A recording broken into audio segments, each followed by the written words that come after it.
kita belajar yuk. Ayo, belajar sekolah dulu yuk. Yuk. Nih, Iya,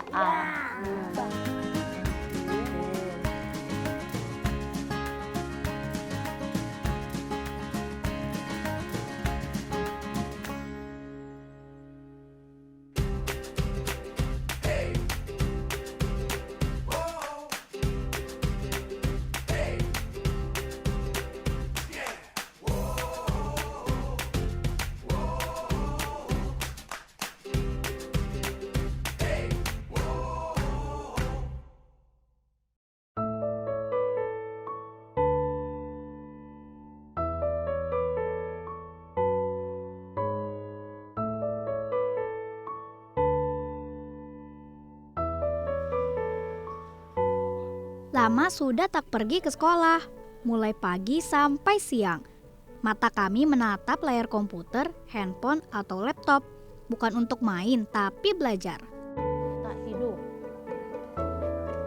Bareng-bareng kerja sama. Ya, sudah lama sekali. Belajar mengajar hanya kami lakukan lewat perangkat digital yang terhubung jaringan internet. Internet memang memudahkan kita untuk bisa belajar di mana saja dan kapan saja. Terlihat mudah bukan? Pintar, Rafa, lihat ibu, Rafa lihat. Bagaimana dengan kami? Anak dalam kondisi belajar mengajar di sekolah saja memerlukan perhatian, apalagi kami, anak-anak berkebutuhan khusus tuli. Tentu saja belajar jarak jauh tidak gampang bagi kami. Ya, tuli. Aku Muhammad Alfa Rizky, atau biasa dipanggil Rafa, dan teman-temanku lainnya. Kesulitan mendengar dan berbicara. Kondisi belajar seperti ini pun harus membuat kami belajar lebih ekstra, semangat yang tak gentar, agar tak ketinggalan dari teman-teman lainnya.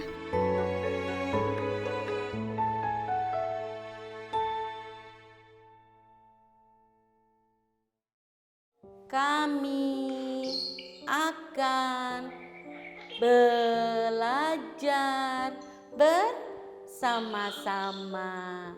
Jadikanlah kami anak yang rajin dan pintar.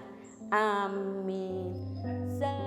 Ini Bu Yayuk, ibu guru yang mengajarkan aku dan teman-teman di Taman Kanak-kanak. Kalau teman perhatikan, umur Ibu Yayuk sudah tidak muda lagi loh. Tapi Bu Yayuk tetap semangat mengajar. Coba lihat wajah ceria Bu Yayuk yang selalu ditunjukkan di depanku dan teman-teman. Memang harus sabar dan ceria ketika mengajarkan kami teman. Karena di usia kami yang masih kecil tidak bisa berlama-lama fokus untuk terus memperhatikan pelajaran. Ditambah kami hanya bisa melihat ekspresi dan raut muja Ibu Yayuk, tidak bisa mendengarkan suaranya yang merdu.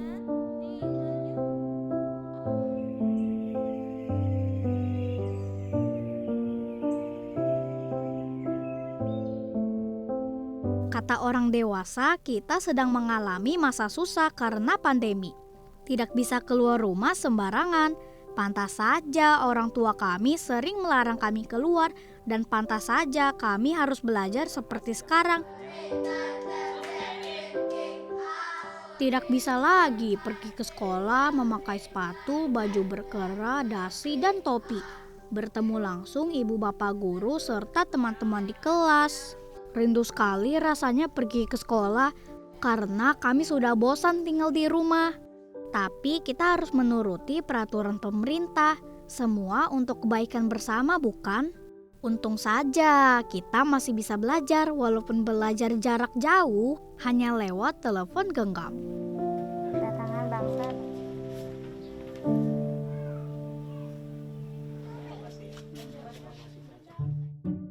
Anggur nih, bagus.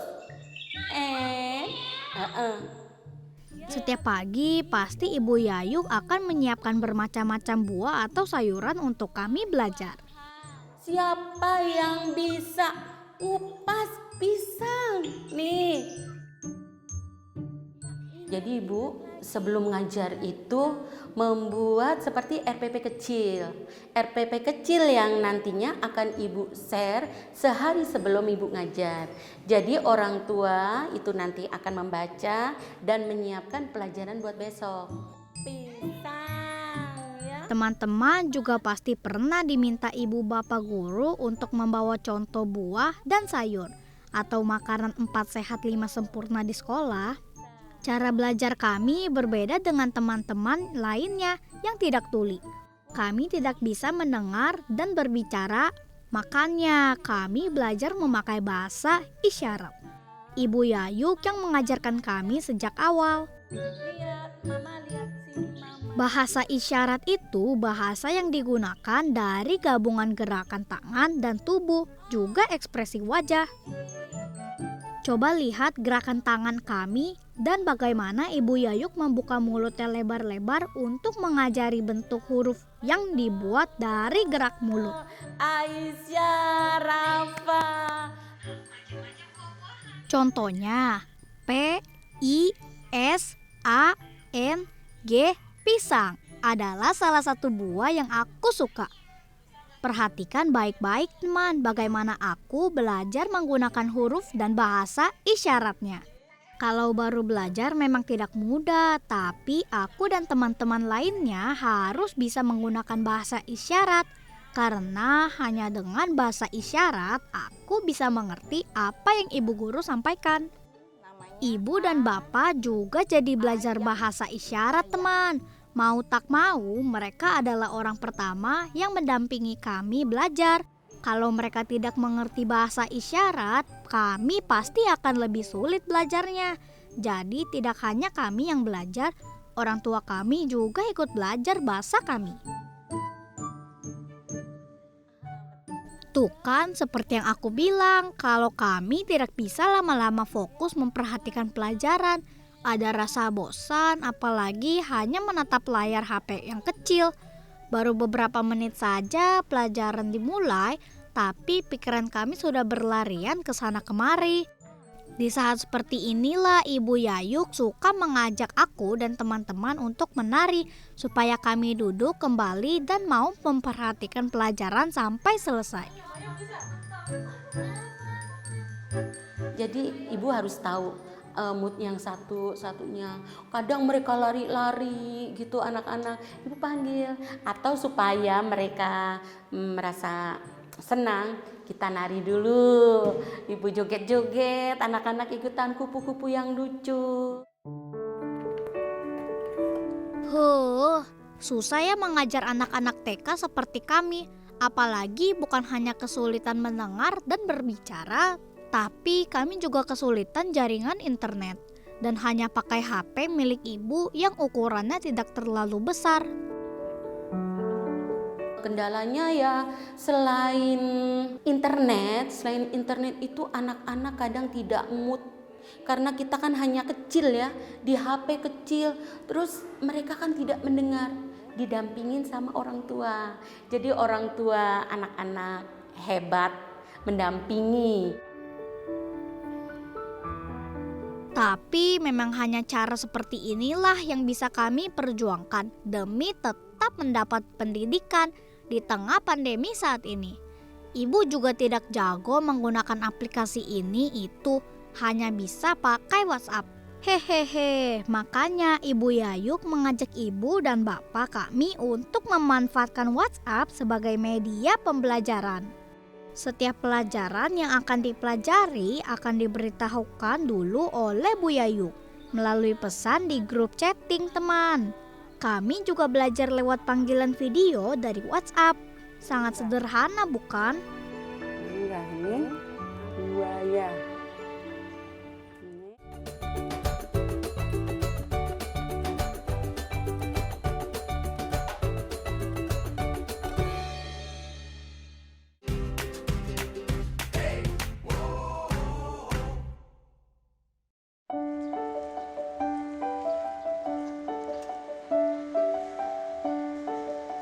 Sekolahku adalah SLB Negeri 11. Di sini tidak hanya ada anak-anak TK seperti kami saja, tapi ada juga anak-anak SD, SMP, dan SMA.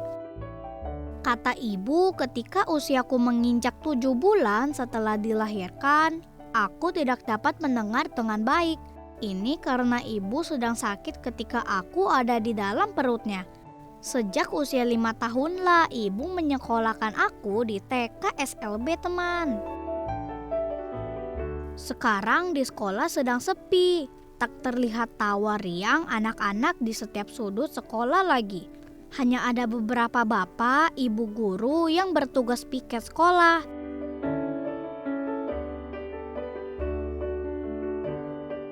Sekolah kami hampir sama dengan sekolah pada umumnya.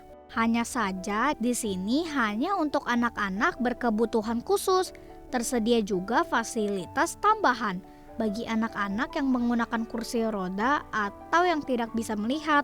Seperti ini, ada jalanan untuk kursi roda dan pegangan untuk teman-teman yang tidak bisa melihat.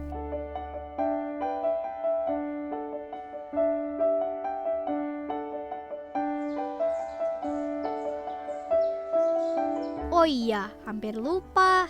Teman, tahu tidak apa itu SLB? SLB itu sekolah luar biasa, tempat kami anak-anak berkebutuhan khusus belajar.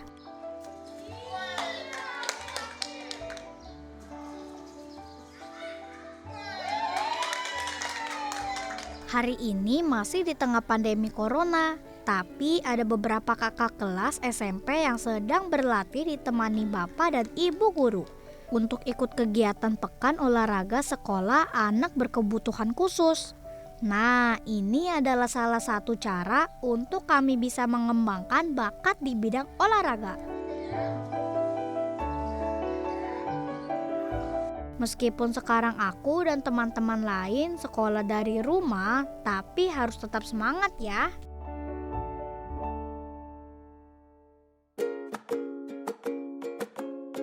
Sebelum memulai sekolah, biasanya kita memakai seragam sekolah kan?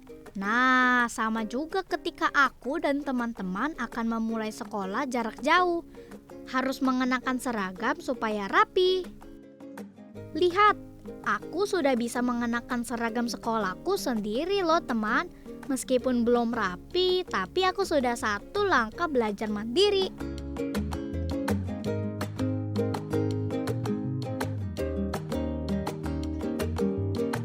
Ibu yang selalu mengajari aku untuk bisa melakukan sesuatu sendiri supaya tidak bergantung kepada orang lain. Apalagi aku ini kan anak laki-laki yang jika besar nanti harus menjaga ibu. Hehehe. Kalau di rumah biasanya aku belajar ditemani ibu karena bapak akan sibuk bekerja dari pagi. Sehari-harinya ibu akan mendampingiku belajar lewat layar handphone yang kecil itu. Yang paling aku suka ketika Bu Yayuk mengajarkan untuk membuat es atau jus buah teman. Aku pasti akan membuatnya segera ditemani ibu. Aku sudah bisa. Seger. Es buah buatan aku. Aku mau ajak teman-teman berkenalan dengan teman-temanku yang lain. Ini Aisyah. Saat ini berusia 8 tahun. Ibu Aisyah memasukkannya ke TK di usia Aisyah yang seharusnya sudah duduk di sekolah dasar. Supaya Aisyah bisa belajar dari dasar juga.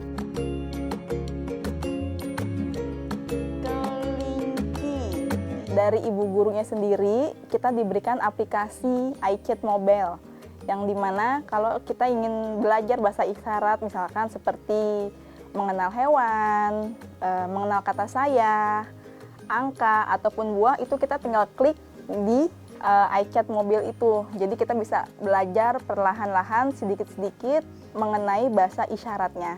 Jadi ya lama-lama bisalah kita ikut ngebantu anak juga belajar di rumah. Seperti itu sih. Ini ular. Ibu Aisyah hebat loh mengajari Aisyah bahasa isyarat. Karena sudah terbiasa mendampingi Aisyah setiap kali belajar, jadi sama-sama belajar deh. Ibu dulu kerja dan Aisyah dididik sama neneknya. Pas neneknya ngomong, ini kok Aisyah apa ya? Kita panggil dia tidak nyaut atau tidak menoleh seperti itu. Akhirnya neneknya sama sepupunya itu bawa dia ke rumah sakit. Nah, di situ saya tes telinga dia semuanya. Saya cek, ternyata kata dokter dua-duanya itu dia tidak bisa mendengar. Dan di situ saya sedih banget. Saya sedih. Kenapa? Maksudnya anak saya kok bisa seperti ini? Tuhan, tidak seperti anak-anak yang lainnya. Tapi saya tetap semangat. Saya tetap harus semangat untuk Aisyah. Saya bekerja terus untuk Aisyah.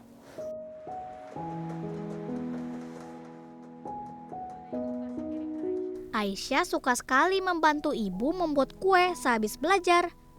Ibu Aisyah pintar sekali membuat kue.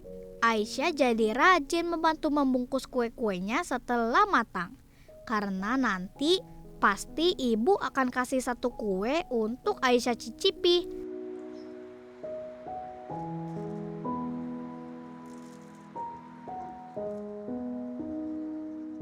Di saat pandemi seperti ini, memang tak banyak kegiatan bermain bersama teman di luar rumah. Makanya Aisyah akan mengeluarkan buku gambarnya dan mulai membuat gambar yang lucu.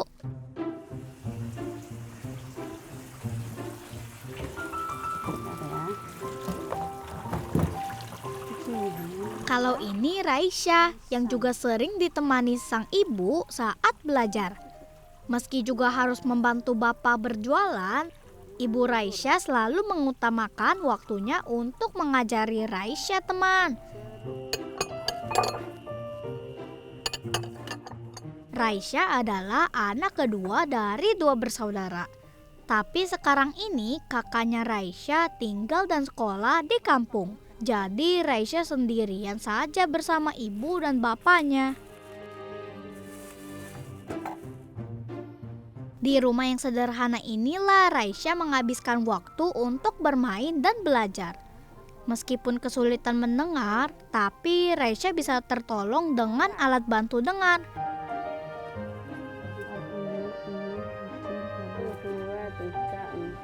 Tidak semua pelajaran dilakukan di dalam rumah loh. Raisya bersama orang tuanya berolahraga di halaman rumah. Bapak yang memegang HP untuk merekam. Hasilnya nanti Ibu Yayuk deh yang menilai.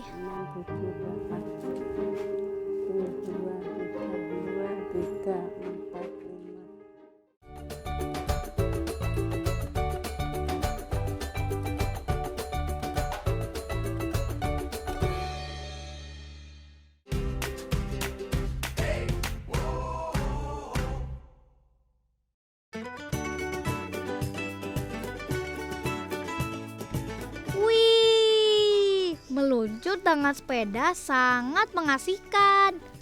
Ayo kayu supaya terus berputar rodanya. Hilwa sama denganku dan teman-teman lainnya. Kedua telinganya tidak dapat berfungsi dengan baik dan Hilwa juga kesulitan berbicara. Setelah baca Iqra. Di rumah Hilwa juga belajar ditemani sang ibu. Sebelum belajar, berdoa dulu ya teman, supaya kita bisa belajar dengan baik. Hilwa, hari ini kita mau tiup lilin ya, supaya nafas Hilwa panjang. Nanti Dedek bisa bicara deh ya, keluarin suaranya nih. Hal yang Hilwa suka adalah belajar sambil bermain. Lihat deh, Hilwa belajar meniup dan menghisap kertas menggunakan sedotan. Kegiatan meniup dan menghisap seperti ini ada artinya loh teman. Melatih kami untuk bernafas panjang supaya bisa mengeluarkan suara perlahan. Ibu guru yang membiasakan kami untuk belajar dan berlatih seperti ini seusai kelas. Hilwa belum bisa menirukan suara, hanya mengerti jika dipanggil atau disuruh. Tapi orang tua kami percaya dengan rajin berlatih pasti akan membuahkan hasil, meskipun perlu waktu dan proses.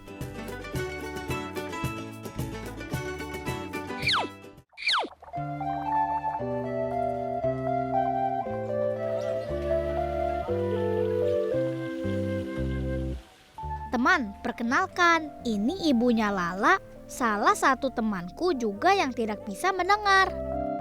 Kalau pagi, Ibu Lala akan berbelanja ke warung, membeli buah-buahan untuk belajar pagi nanti, dan menyiapkan makanan pagi. Sekarang kami sedang belajar buah-buahan, jadi Ibu Lala membeli beberapa buah.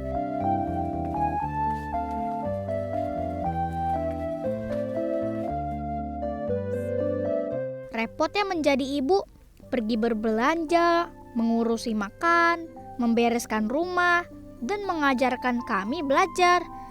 Tapi teman, perjuangan Ibu Lala tak berhenti sampai di sini. Kesulitan terbesarnya adalah membujuk Lala jika tidak mau belajar. Yuk, kita belajar yuk. Ayo, belajar sekolah dulu yuk. Kok biasanya nggak mau belajar yuk? Nggak boleh ngambek, yuk. Duh, kenapa ya Lala tidak mau belajar? Kasian kan ibu ya Lala. Sudah susah payah membujuknya lama, tapi tetap tidak mau. Beginilah perjuangan orang tua merawat kami yang berkebutuhan khusus. Tidak mudah memang, tapi keikhlasan dan kesabaran mereka sungguh luar biasa. Tak ada tandingannya deh.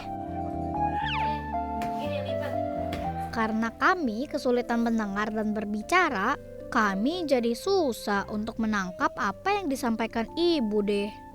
Tapi aku dan teman-teman berharap ketika tumbuh besar nanti kami bisa menjadi orang yang hebat seperti yang dikatakan ibu dan bapak guru.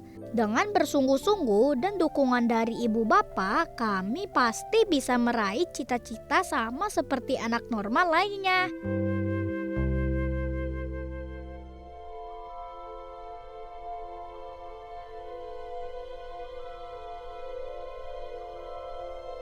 Aku, Aisyah, Raisya, Hilwa, dan Lala memang memiliki kekurangan, tak bisa mendengar dan kesulitan berbicara.